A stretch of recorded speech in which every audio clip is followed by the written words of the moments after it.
Those big monster car manufacturing plants that you're building in Mexico right now, and you think you're going to get that, you're going to not hire Americans, and you're going to sell the cars to us. No, we're going to put a 100% tariff on every single car that comes across the line, and you're not going to be able to sell those cars. If I get elected, now if I don't get elected, it's going to be a bloodbath for the whole, that's going to be the least of it. It's going to be a bloodbath for the country. That'll be the least of it.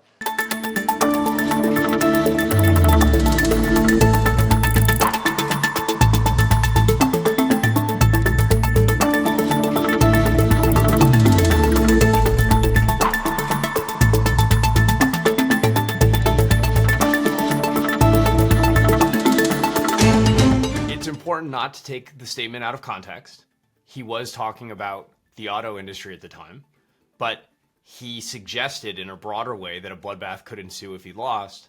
Now, he can say he's only talking about the auto industry, but he just recently inspired a violent insurrection and has repeatedly endorsed political violence in the past. So I think it's appropriate to be alarmed and concerned when he uses similar language now, especially given the way we know his supporters tend to interpret his remarks.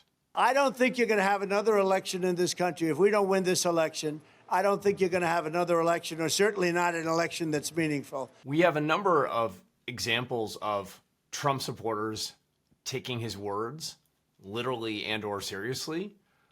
Most notably on January 6th, he tweeted to his supporters telling them to come to the protest saying, "We'll be wild."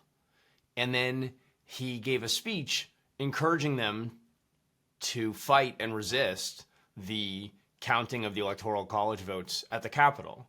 And people took those words seriously. They went ahead and stormed the Capitol. It only takes a small number of people to cause violence, chaos, disruption, and worse. So with millions of people hanging on his every word, we have to worry about even small numbers of people going, taking matters into their own hands.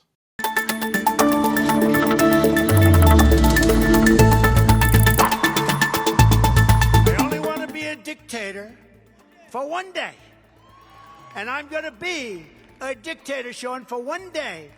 And I'm going to close up the border, and I'm going to drill, baby drill, and after that, I'm not going to become a dictator.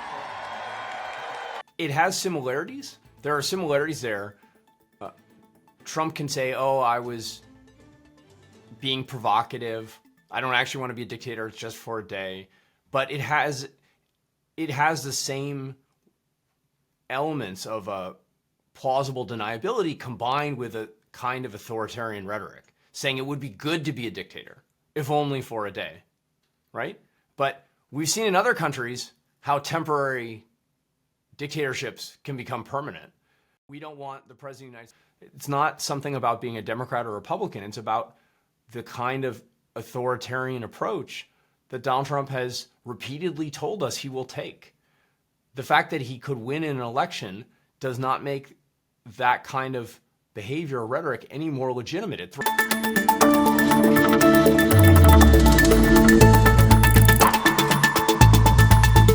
As a political scientist, I fully recognize that campaigning on threats to democracy may not be the most effective way to defeat Trump. The economy matters most in presidential elections.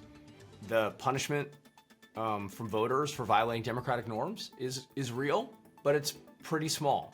And voters, I think, are aware that Trump says offensive and outlandish things. This may not seem like new information. Going back to the 2016 campaign, there's some evidence that Hillary Clinton may have talked too much about the ways in which Trump was abnormal or offensive and too little about the economy. So, you know, these kinds of messages may have diminishing returns electorally. You know, that is what it is.